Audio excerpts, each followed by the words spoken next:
Muito bem, você está aqui agora ao vivo pela TV Evangelizar com o programa Rema, um caminho, uma estrada, uma meta, uma direção espiritual, uma direção moral, uma direção de vida. E nós sempre convidamos alguém que tem referência em alguma área. Nós já vimos aqui padres, já vieram aqui também bispos e arcebispos e cardeais, pessoas da área da promoção, do marketing, mas acho que não tinha vindo... veio um...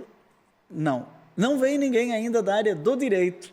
E hoje nós temos aqui o doutor Rafael Canitza. Boa noite, doutor. Boa noite, padre. Que prazer estar aqui com o senhor. Muito obrigado pelo convite. Fico feliz, muito obrigado. É muito interessante essa área, hoje está muito em voga, né? Todo mundo fala do poder judiciário, que, convenhamos, em outros tempos falava mais do executivo, do legislativo, deputado, senador, mas de juiz, né? Mas eu acho que nos últimos tempos parece que a área do direito ganhou uma certa projeção. Você tem essa impressão? Padre, nos últimos anos houve uma grande expansão dos meios de comunicação para dentro dos tribunais. A criação das TVs Justiça, TV Câmara, TV... Então, na verdade, começou a chamar um pouco mais a atenção da população em geral, tanto para o bem quanto para o mal. A gente sabe bem que existe linhas nesse sentido, mas o judiciário passou a ser gravado ou transmitido ao vivo em TV aberta, né? Então isso chama a atenção da mídia, do jornalismo, que criam notícias. E você é advogado? Eu sou advogado. O que é ser um advogado? Como é que é isso, né? Porque a gente ouve muito falar, o fulano do advogado, vou procurar o advogado. Normalmente é uma figura meio desconhecida. O padeiro todo mundo conhece, todo mundo sabe o que é o frentista do posto de gasolina, o mecânico quando o carro estraga, né? Mas o advogado, o que faz um advogado? Padre, bom, o advogado, ele é constituído para defender alguém, para representar alguém, não necessariamente perante o judiciário, não é? O advogado, ele pode exercer diversas frentes em nome de uma então, mais ou menos como a medicina, tem lá várias áreas, eu tenho um intermediador. Tem várias áreas do direito? Tem diversas áreas vários do direito. Tipos de advogado? Vários tipos. Por exemplo? Antigamente você via muito mais advogados generalistas, ou seja, que faziam um pouco de tudo. Hoje você vê as bancas se especializando um pouco mais. Também no direito tem especialização? Também no direito. Tem escritórios especializados em cada ramo. Você tem alguma especialidade? Eu tenho especialidade em direito civil e processo civil, em direito do entretenimento, né? E em sistemas anticorrupção, recentemente pela Universidade de Salamanca. Está em voga. Está em voga, E você é um advogado, mas é um advogado católico. Se eu não me engano, você é ministro da Eucaristia também. Também, sou candidato a diácono pela Diocese de São José dos Campos. Você hoje também mora em São José dos Campos? Eu moro em São José dos Campos, tenho escritório em São José dos Campos, escritório em São Paulo, mas sou advogado, me considero um advogado e sou católico. E tem uma associação de advogados católicos? Sim, eu sou membro. É de advogados ou de jurista? Tem diferença entre advogado e jurista? Jurista é aquele que opera o direito. Então você tem juízes, promotores, advogados, serventuários da própria justiça. Aqui na cidade de São Paulo, nós temos a União dos Juristas Católicos de São Paulo, que chama-se UJUCASP, e no Vale do Paraíba, em São José dos Campos, nós temos a UJUCAT, que é a União dos Juristas Católicos da Diocese de São José dos Campos, que eu sou presidente lá e sou membro aqui em São Paulo. Dr. Ives Gandra é um nome muito falado. Dr. Ives Gandra foi o primeiro presidente da União dos Juristas Católicos de São Paulo e hoje ele é o presidente de honra da União dos Juristas Católicos. Desculpa a minha curiosidade, mas esse programa é para curiosar e achar uma meta. Quem sabe não tem alguém aí assistindo vai dizer, lembra aquele dia que você fez um programa com o Dr. Rafael Canitza? Pois é, naquele dia resolvi ser advogado. Mas uma pessoa que faz o curso de Direito, né? Automaticamente ele é um advogado quando termina o curso de Direito? O curso de você se gradua como bacharel, Quando eu me formei em Direito, eu ainda me formei em Ciências Sociais e Jurídicas. Hoje, somente Ciências Jurídicas. Eles fizeram o Que ano foi isso? desmembramento. Eu me graduei em 2001. Não, em 2001. 2001. Né? Entrei na faculdade em 98. Foi o ano que eu cheguei em Taubaté para dar aula. Colei grau em 2002. Então, eu estou fazendo 20 anos de graduado em Direito. Bacharel em Direito. Bacharel em Direito. E para se tornar um advogado? Advogado, nós temos o exame de ordem, né? Que da é OAB. o exame, exatamente, que habilita o bacharel para capacidade postulatória processual. Senão ele não pode advogar. Não pode, cara, advogar. Ele pode exercer diversas outras funções. Por exemplo?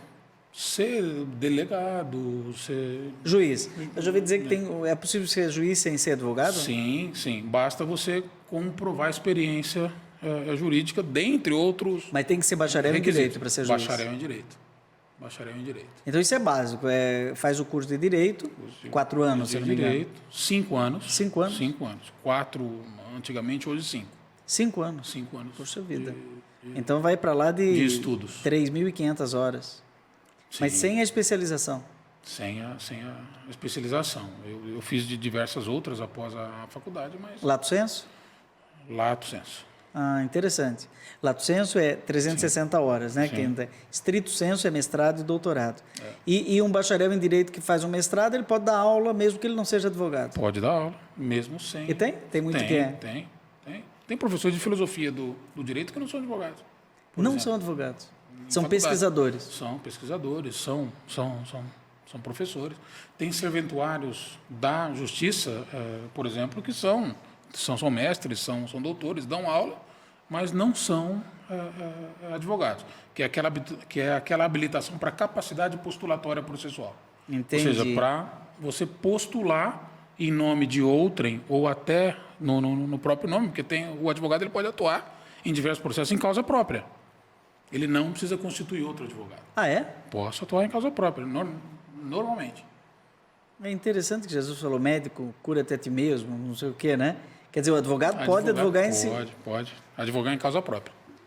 Isso eu não sabia. Eu, como padre, levo desvantagem, porque eu não posso me confessar comigo. Não pode, padre. Não, mas eu celebro a Eucaristia e comungo. Né? Então, certo, eu celebro em causa própria. Celebra em causa própria. No seu quarto, ali na sua celebração diária. Mas eu não posso atender minha própria confissão. Não pode atender sua própria confissão. E você nasceu, eu estava vendo aqui, você nasceu em São José do Rio Preto. Hoje está em São José do Rio Preto. Mudou de santo. Mudei de santo. Morei em Rio Preto. Bom, tenho grandes amigos e familiares em Rio Preto. Morei em São José do Rio Preto até meus 11 anos de idade. Morei ali até meus 11 anos. Fiz o ensino fundamental 1. Ensino fundamental 1. É interessante. Eu terminei a 5ª série.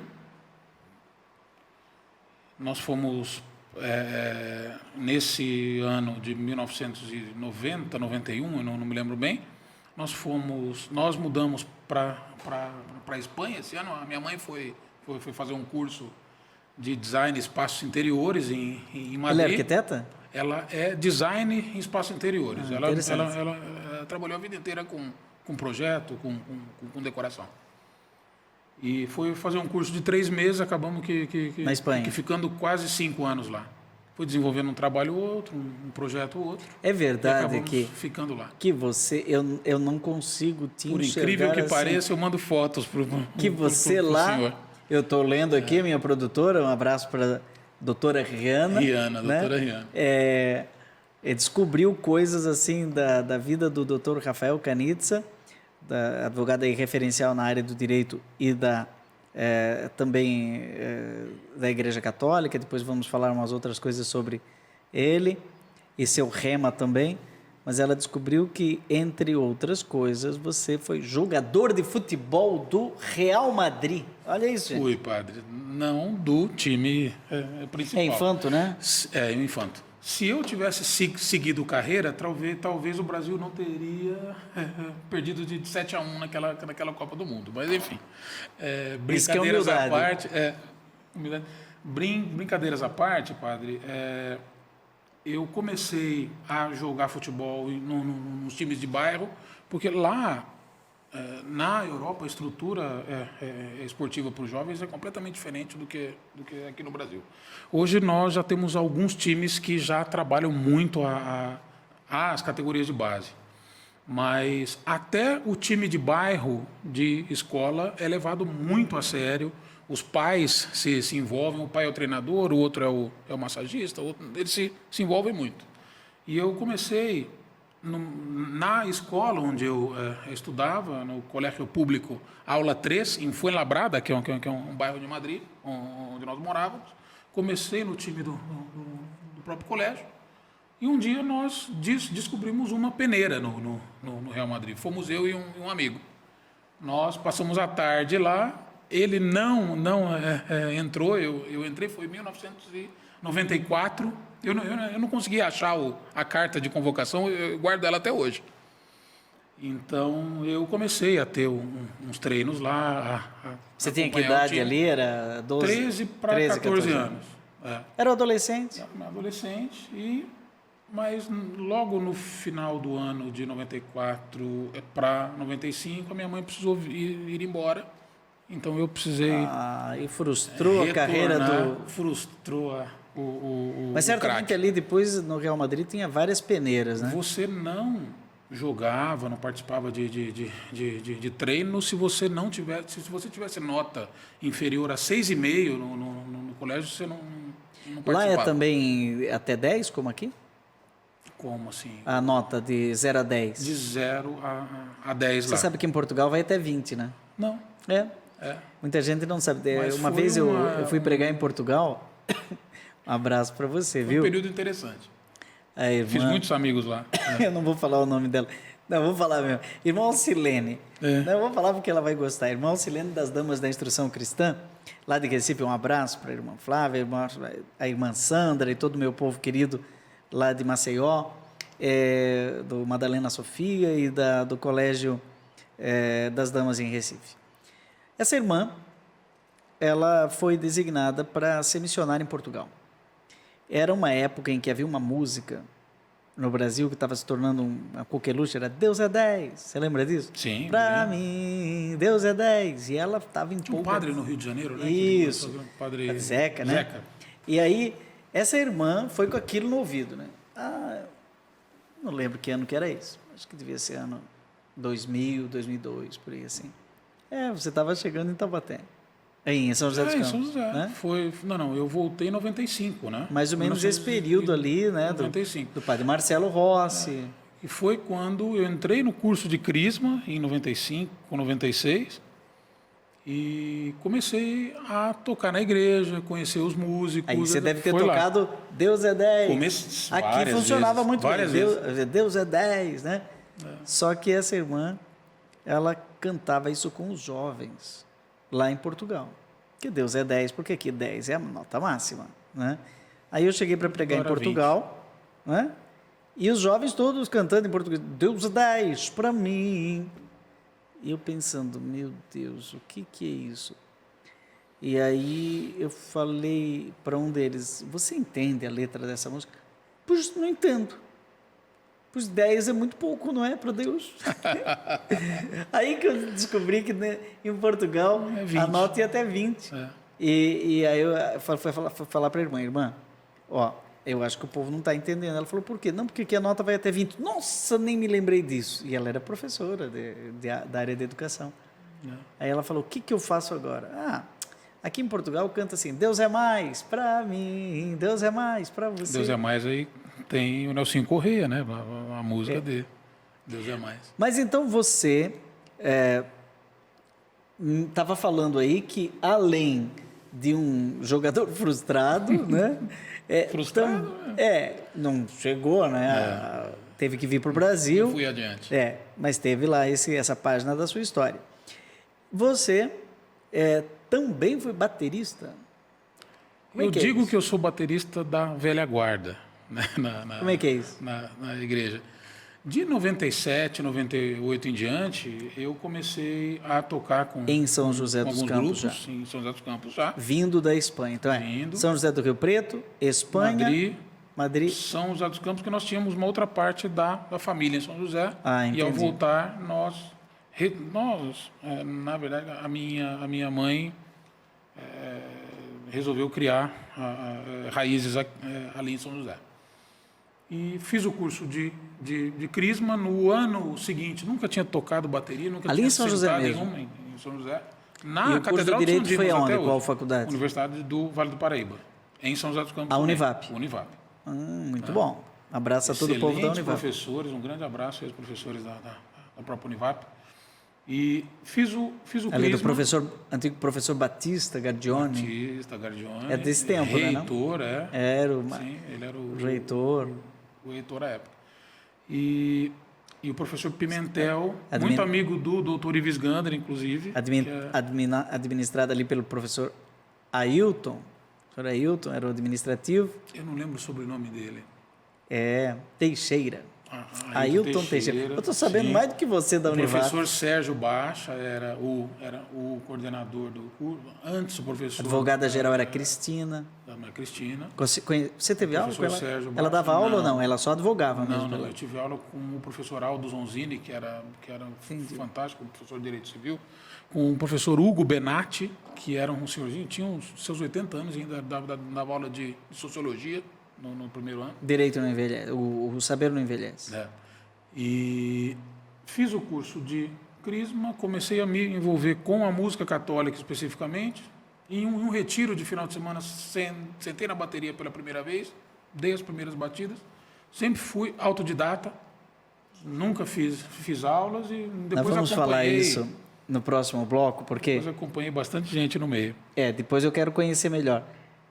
Essa história toda tem a ver com o rema. A virtude é um ato bom. Você acompanha, fica lá, vai lá no canal do YouTube Padre Joãozinho, que a gente continua conversando. O programa Rema volta num instante.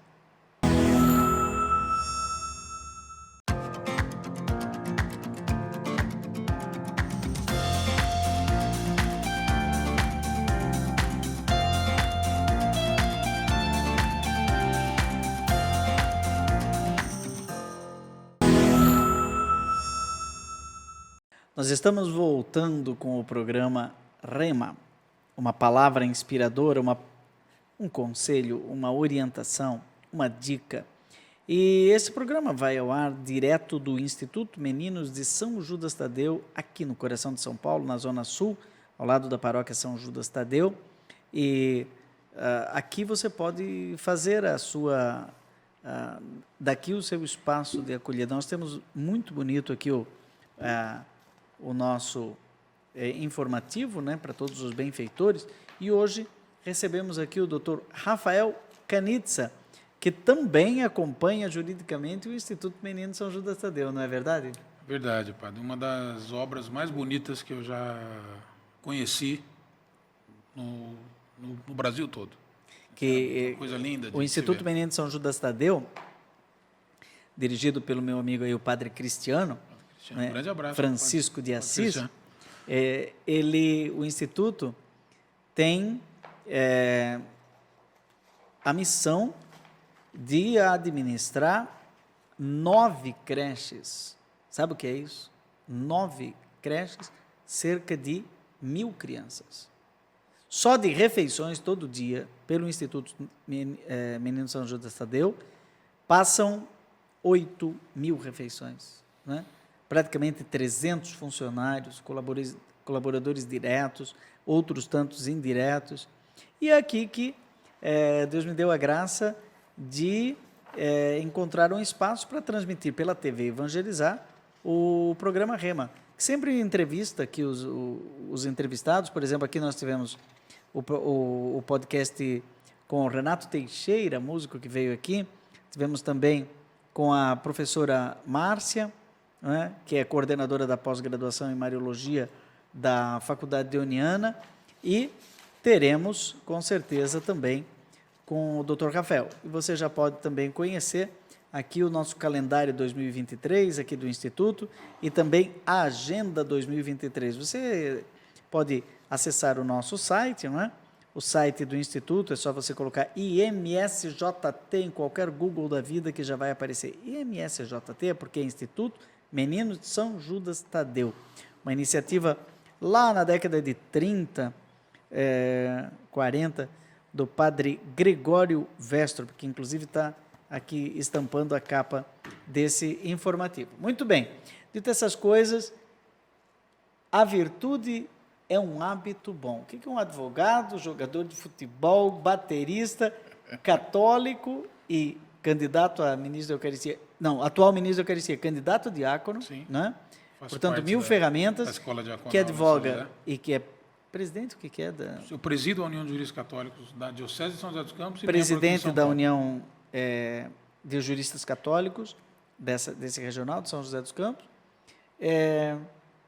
Por que uma frase como essa? Eu tenho minha suspeita, mas eu não vou antecipar aqui. A virtude é um hábito bom. A gente sempre pergunta, qual é o rema da sua vida? Qual é a palavra inspiradora da sua vida? Padre, a sequência de hábitos maus, elas formam os vícios. Né? Os hábitos bons, eles criam virtudes. Né? Eu tive a oportunidade, durante alguns anos da minha vida, de ser coordenador de grupo de oração e trabalhava muito com jovem. Ah, sim. Lá na Catedral de São Dimas, em São José dos Campos, um grupo de oração Nossa Senhora de Fátima, que foi um dos primeiros fundados ali. E eu sempre quis deixar transparecer e ensinar os jovens que você tem que procurar amizades boas, ambientes bons, para criar hábitos bons. E meus grandes amigos em São José dos Campos, que nós convivemos hoje, vieram desse núcleo. Dois padres, um salesiano e outro carmelita, grandes profissionais, médicos, professores, um professor do ITA, inclusive, do nosso círculo ali. Então, nós sempre quisemos criar um grupo de amigos para viver hábitos bons. E eu penso que as grandes virtudes, elas começam com as doses homeopáticas de atos bons. Então, eu penso. Você sabe de onde vem essa frase? Não. Não? Não. Você tem isso como rema de vida, né? Não. Então eu vou te dizer. Essa frase, a virtude é um hábito bom, é uma das formas de traduzir um trecho do filósofo Aristóteles, de um livro dele chamado Ética a Nicômaco. A Ética a Nicômaco é praticamente um roteiro de vida que ele escreve para o seu filho, né? Nicômaco. E nesse livro ele diz que a virtude é o hábito do bem, né? E ele diz mais, ele diz que um hábito se adquire pela repetição constante de um mesmo ato. Aí ele define o que é ato, e o ato pode ser bom ou pode ser mau, dependendo do objetivo, da meta, né? Se você deseja com seu ato algo ruim, né? Uma pessoa que começa a roubar uma bala, não, eu peguei uma bala, ele pegou e não pediu, né? Depois, no dia seguinte, ele está roubando um bombom. Depois ele é capaz de se tornar um cleptomaníaco, porque ele já vai estar habituado a fazer isso. Os grandes vícios começam nas pequenas doses, né? E o Papa Francisco tem um livro sobre corrupção, sim, em que ele fala que interessantíssimo, em que ele fala que o corrupto acaba achando que aquilo que é ruim é bom. Ele já não tem mais noção, ele acha que aquilo lá tem que ser daquele jeito mesmo. É um supraconceito que se cria, né? Ou seja, é interessante. E tudo que é ato mal, que é repetido constantemente, vai se tornando um vício, até matar. Eu estava assistindo uma entrevista de não vou dizer o nome dele, né? Mas de uma pessoa que era um serial killer, e ele disse que o primeiro foi terrível, o segundo foi difícil, o terceiro já foi mais normal. A partir dali, se tornou habitual. Matar alguém, vai matar alguém, ele ia lá e matava, até para ganhar dinheiro. E ele diz, o que me chamou mais a atenção foi isso, que chegou um momento, se algum dia ele não matava, uma semana ele ficava sem matar ninguém, ele sentia falta. Sentia falta. Mas que loucura. Eu atendi ladrões em São Paulo, de carros, né, que falaram a mesma coisa. Que roubar acabava se tornando um vício, e se ele não fazia aquilo, fazia falta. Agora, o bom é que a virtude também, se a gente não deixa de rezar um dia e está habituado à oração, né?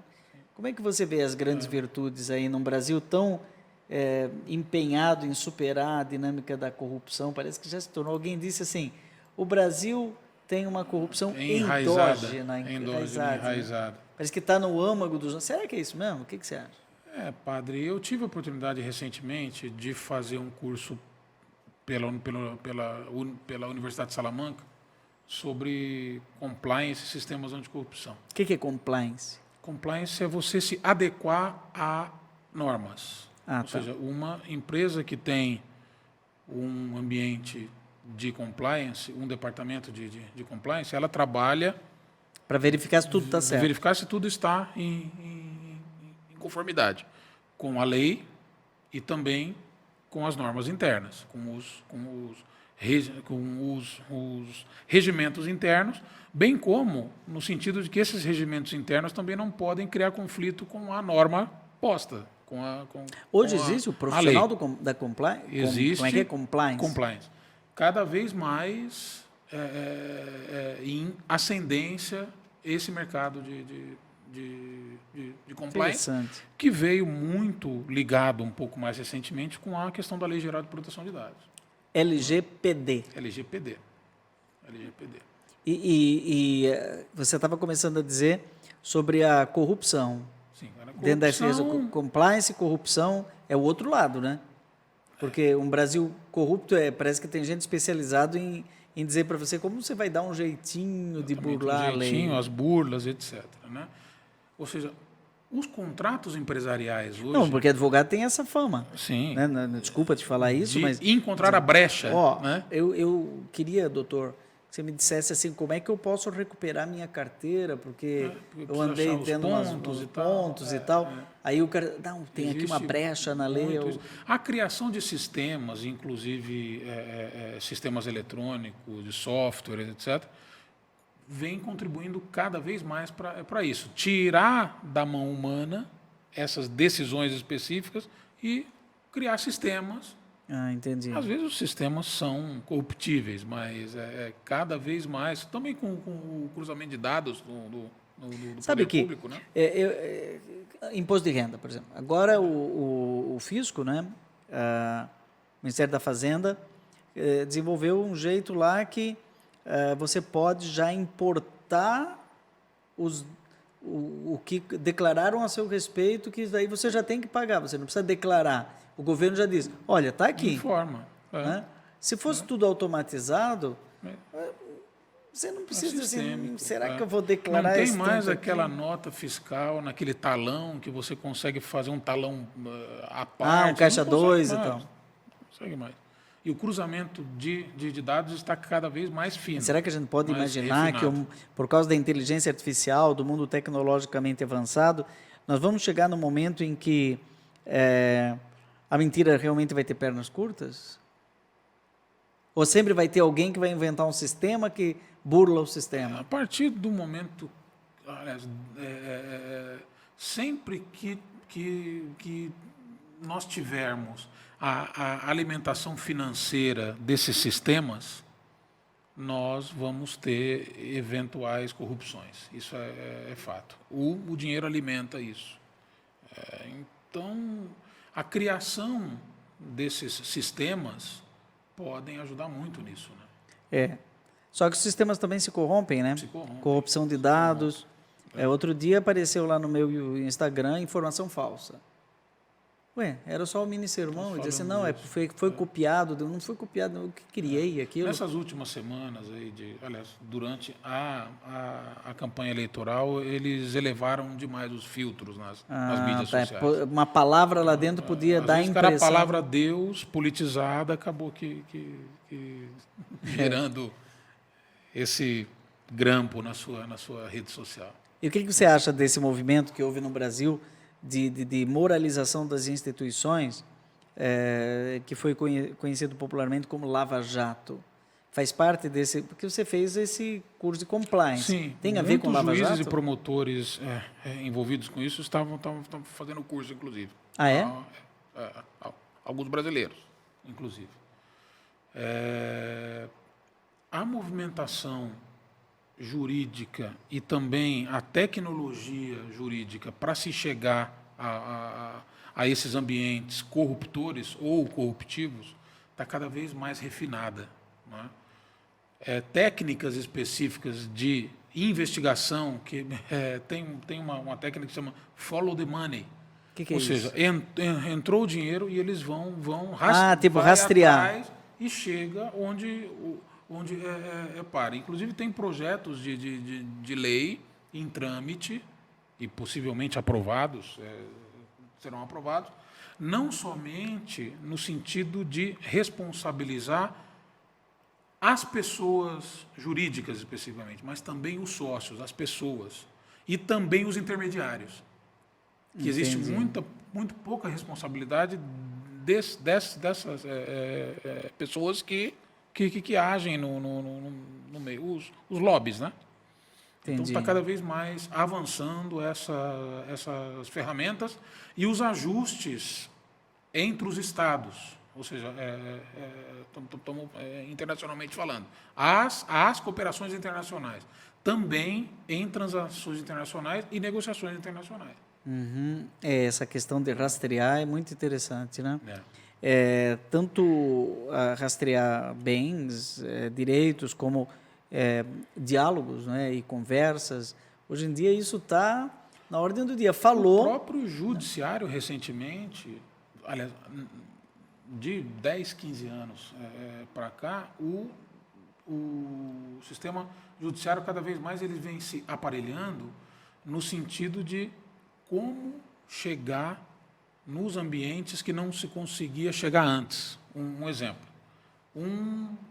Você fica devendo no banco, um exemplo. Não pago, o banco processa e chega uma hora você tira os bens do seu nome, você não consegue nada. Ferramentas como o Bacenjude, Cisbajude, tem o Sniper agora, a teimosinha, que eles chamam. O Sniper é um sistema que você dá um comando e você pesquisa todas as movimentações financeiras. Entendi. Patrimônios anteriores, desvio de toda essa questão não vai criar um conflito entre publicidade e privacidade? Mas isso tudo é feito dentro de um ambiente de sigilo processual. Sigilo processual. Porque me parece que tem processual. aqui um conflito, que eu não sei bem como pode ser resolvido, da Lei Geral de Proteção de Dados, LGPD, que protege a sua privacidade, seus dados sensíveis, principalmente, e toda uma publicidade, não é? Que às vezes a pessoa fala um negócio no escondido ou no privado e depois aquilo lá se tornou público. Cara, aparece. Cada vez mais as legislações elas vêm caminhando no sentido da proteção da pessoa. Esse movimento da Lei Geral de Proteção de Dados foi muito interessante. Por quê? Entre instituições, empresas e o interesse econômico cada vez mais alavancado, estava deixando a proteção das pessoas cada vez mais de lado. E veio uma legislação com um movimento muito mais europeu, ou seja, as nações que aderiram a essa Lei Geral de Proteção de Dados, esse formato de norma, tem uma transparência muito maior, inclusive, nos investimentos internacionais e etc. Esse tema ele merece um bloco, porque certamente você que está nos acompanhando até aqui, diz, puxa, que interessante esse negócio de LGPD, eu já ouvi falar, mas não sei bem o que é. Nós vamos fazer um breve intervalo, voltamos com esse tema, porque ele é um tema da ordem do dia, Lei Geral de Proteção de Dados. A TV Evangelizar também está no YouTube. Segue a gente por lá. Programa Rema com você aqui pela TV Evangelizar, também no canal Padre Joãozinho no YouTube. Hoje entrevistando o Dr. Rafael Canitza, natural de São José do Rio Preto e que morou na Espanha, fez lá uma boa parte do seu estudo, fundamental médio, até voltar para fazer faculdade de Direito em São José dos Campos, onde até hoje ele vive, esposo da Joelisa, não é isso? 2008, se eu não me engano, seu casamento. Me casei em 2008.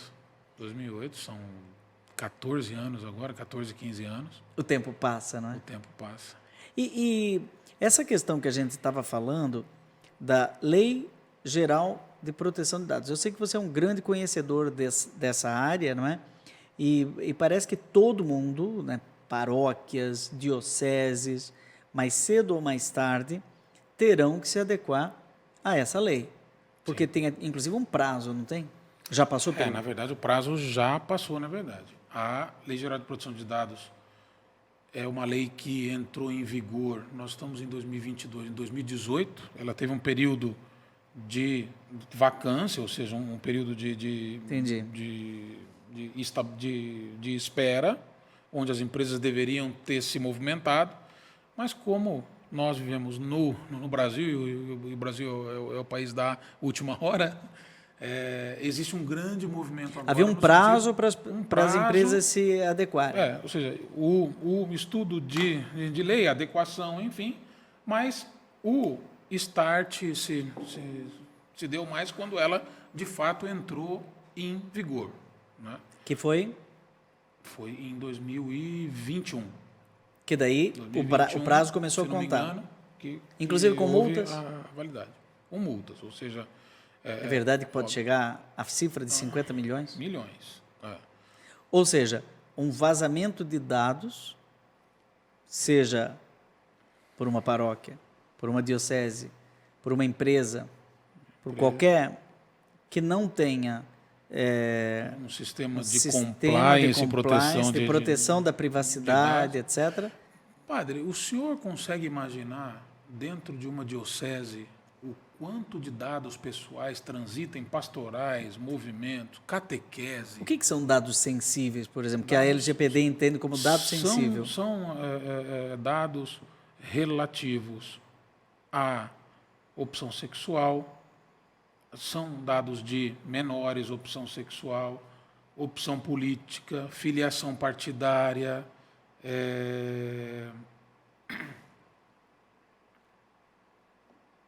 informações médicas, informações financeiras, inclusive. Então, por exemplo, eu tenho uma conta bancária, né? Sim. Vamos supor que, de alguma maneira, alguém consegue um print do meu extrato, né? Sem a minha autorização, né? E eu tenho lá R$2.000 na minha conta, né? Aí a pessoa consegue lá, Padre João Carlos Almeida, R$2.000. E essa pessoa coloca isso numa mídia social. Numa mídia, no seu Instagram, e diz, olha que absurdo, o Padre Joãozinho tem R$2.000 na conta. Isso aí é um dado sensível? É um vazamento de dado pessoal. Eu posso denunciar... E também existe a questão do sigilo bancário, que também é regulado em termos de lei. Mas a Lei Geral de Proteção de Dados, na minha ótica, ela traz uma grande oportunidade de organização. Eu tenho dito isso em palestras, etc. Não só coibir, mas organizar. Exatamente. Tem a possibilidade de multa, depois, óbvio, de um devido processo legal, tem um processo, existe uma intimação, o contraditório, o devido processo legal, até a imposição de uma multa, ou simplesmente de uma eventual advertência. E quem vai julgar isso é a Agência Nacional de Proteção de Dados. Existe já constituída em nível federal no Brasil. Exatamente. E em pleno funcionamento. Então tem um conselho, como é que funciona essa agência? Existe um diretor-presidente, um conselho diretivo. São servidores públicos? Enfim, são concursados. Então, quer dizer, lá em Brasília tem uma agência, Agência Nacional de que recebe as denúncias. Sim. Né? E alguém que entre direto lá pode denunciar quem for? Que uma organização ela se adequa ou inicia o processo de adequação, ela informa a Agência Nacional de Proteção de Dados, dizendo, olha, eu sou a empresa tal, CNPJ tal, os documentos assim, tem um cadastro. Quem é o responsável por receber eventuais informações ou solicitações é essa pessoa específica ou um comitê. Na Europa chama DPO. Exatamente. E no Brasil é encarregado. Então, quer dizer, você é bispo, você é padre, pároco, né? E está preocupado. Olha, eu tenho que cuidar. Como é que você falou? É uma oportunidade. Uma grande oportunidade de cuidar dos organização. Dados. Quero organizar os dados aqui, saber não quero expor entra, ninguém. Onde ele sai, como é que fica, como é que armazena, onde que eu descarto esses dados. Porque às vezes fica um monte de documento de paroquiano, de catequese. E uma pessoa pode pedir para retirar seus dados, por exemplo, diz assim, ó, eu não quero mais ser aqui do Instituto, eu quero que tire todo e qualquer referência ao meu nome nos sites dessa... Desde que não haja uma imposição legal para uma instituição manter os dados... porque pode ter. Lei, pode, um exemplo, uma universidade, por quantos anos ela deve guardar os documentos, enfim, o histórico escolar, os documentos, ela tem a guarda. Mesmo quando ela encerra as suas atividades, o acervo dela precisa ser colocado em outra. Isso. Muitas vezes. Muito bem. Ou seja, esses dados, existe uma norma que regulamenta isso. Então, um exemplo, eu não posso chegar na Universidade do Paraíba, na Univap em São José dos Campos, dizendo, olha, eu não quero, eu estudei aqui, mas eu não quero mais. Você tira todos os meus dados aqui. Eles vão me responder dizendo, olha, eu tenho uma obrigação legal dizendo que eu preciso manter isso por X anos. Entendi. Então, eu nego. Eu posso não tornar público, mas eu preciso manter. Assim como outras normas, né? E uma paróquia que tem, por exemplo, o livro do batismo. O Rafael Canitza foi batizado em São José do Rio Preto, né? Lá deve ter um livro com o seu nome. Né? Isso é dado, e é um dado sensível. Sim. Né? Se uma pessoa quiser que tire seu livro, o nome, ele virou evangélico, né? Ele diz, mas eu fui batizado em São José do Rio Preto, mas hoje eu sou da Igreja Luz de Deus. Ele pode exigir que aquela paróquia elimine o seu nome de um livro de batismo? Eu particularmente entendo que não. Inclusive, houve um caso especificamente em uma diocese que me consultou, e a minha resposta foi no seguinte sentido: nós não podemos simplesmente tirar da história um ato jurídico perfeito. Nós temos normas, tanto civis quanto canônicas, que nos embasam a mantença disso. Se uma pessoa eventualmente quiser fazer uma abjuração, ela pode fazer em termos públicos, apresenta a diocese e vai constar através de certidão no livro de batismo, olha, essa pessoa fez abjuração à fé católica. Que eu escrevo um livro, né? Lá no livro eu escrevo... E naquele dia entrevistei o Dr. Rafael Canitza e tal. Então, seu nome está num livro. Ou seja, não dá mais para voltar atrás. São 10, 20 mil cópias. A LGPD, ela, em tese, não atinge dados jornalísticos.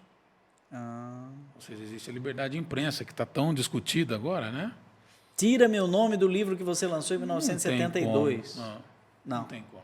É um dado que já está marcado na história. Pois é, e tem um outro fato. Se, eventualmente, denegrir a imagem, entrar na seara da proteção dos direitos fundamentais, pode ser até que seja questionável. Né? Mas da honra, enfim, né? Tem limites. Mas eu particularmente entendo que, claro, mas analisando caso a caso... Não é? Tantas vezes a gente recebe, às vezes, telefonemas e vazamentos de dados sensíveis, como, por exemplo, CPF, né? Números de telefone. Às vezes você olha assim, mas espera aí, isso aqui não podia estar público. Eu tenho uma lei que me protege. Sim. Então. Vigente, em pleno vigor e com uma Você grande tem prestado atuação assessoria da Agência para Nacional de Proteção de Dados. Eu tenho feito alguns trabalhos dioceses nessa e organizações empresas, religiosas, organizações empresas, religiosas associações, temos que atuado bastante. precisam desse respaldo para conhecer a lei e saber como Porque a partir se organizar. a partir do momento que você traz todas essas questões da LGPD para dentro de uma organização, você tem que demonstrar, que fazer todo o ambiente empresarial ou institucional conhecer aquilo que está sendo implementado. Criar normas, criar regras. A sensibilização. O fluxo de Tem um mito por aí que para conhecido. adequar para a LGPD é muito caro, leva 1 milhão. Né? Isso é verdade? Vai custar 1 milhão para... Assim como toda questão nova, ela é superfaturada, né? Mas nós precisamos, cara, entender que existe uma realidade empresarial e vem se criando muita oportunidade, uma inflação de mercado, né? Mas não é tão... Mas dá para fazer de modo inteligente e sustentável, né? Dá, Projetos tranquilamente. novos do Dr. Rafael Canitza, vai voltar ao Padre, esporte, vai se tornar projetos jogador de futebol de novos, novo, voltar à bateria. Padre, a bateria é algo que eu preciso voltar a querer retomar, né? Nós sempre falamos entre os amigos músicos católicos, né? Que nós precisamos criar alguns projetos, umas coisas novas. Estamos criando algumas coisas. E o diaconado? O Combina com diaconado, tudo isso? Eu penso que um diaconado específico, né? Nós falamos sobre isso um tempo atrás. Não sei se o senhor estou mais ou menos lembrado. Se lembra, né? Voltando um pouquinho mais, eu não sei se o senhor se lembra, acho que uns 12, 13 anos atrás, eu cheguei para o senhor, eu dei uma ligada para o senhor e falei, padre, eu queria conversar com o senhor. Cheguei num conventinho uma tarde, eu disse, olha, eu tenho estudado tanto a parte de direitos autorais e aquilo outro. O senhor me falou que era uma frase que talvez hoje ela teve, não sei se teve um sentido tão amplo naquela época como hoje. Né? A igreja não está preparada para os profissionais que nós somos. Mas nós não paramos de trabalhar, de estudar, de mexer, de fazer, etc, etc. E hoje eu penso que nós estejamos colhendo muitos bons frutos. Eu não falo em dinheiro. Dinheiro, cara, é consequência e ganância. Tem um lado também de missão. Não faz parte. Profissão e missão. Completamente. Eu me lembro que quando eu recebi o meu diploma, a primeira coisa que eu fiz foi marcar uma reunião com Dom Nelson Westrup. Meu bispo naquela época. Eu falei, Dom Nelson, eu estou me formando advogado e agora? Com questões morais, etc. Eu falei assim, olha, você tem que ter o seu ganha-pão. Mas seja missionário também. Dom Nelson, hein? Você sabe que foi ele que me mandou no seminário. Também. Foi um grande bispo em São José. Com 10 anos, 11 anos, foi ele que... Um abraço aí a Dom Nelson Westrup. Né? Bispo emérito. Bispo emérito de Santo André. Santo André. Né? Um grande homem de Deus. Então, deoniano. Deoniano, com certeza. Sagrado Coração de Jesus. Foi nosso conselheiro geral durante muito tempo em Roma, depois veio para o Brasil e se tornou bispo. Está até hoje ali muito firme e é uma grande referência para nós. Última palavra, perspectiva. Padre, a minha rotina é muito corrida, mas eu tenho procurado criar novos projetos. Tive um desafio agora de abrir um escritório em São Paulo, né? Abrindo frentes aqui em São Paulo, e eu penso em continuar sempre fazendo essa missão e esse trabalho que eu faço com as organizações religiosas de modo amplo, mas com muito mais qualidade, com profissão e missão, né? Parece que são duas chaves assim que às vezes ele é missionário, então pode ser, né, um formado em fim de semana numa paróquia, depois ele vai ser tudo de graça, né? Não. Existe toda uma formação. Como você contrabalancear isso. Quem sente muito isso são os músicos, né? Às vezes tem um músico profissional. Eu conheço um músico que é contratado de uma paróquia. A paróquia São Judas Tadeu tem um músico contratado. Músico contratado. O Instituto Menino de São Judas Tadeu tem músico contratado. Tem músico contratado. E também um advogado contratado.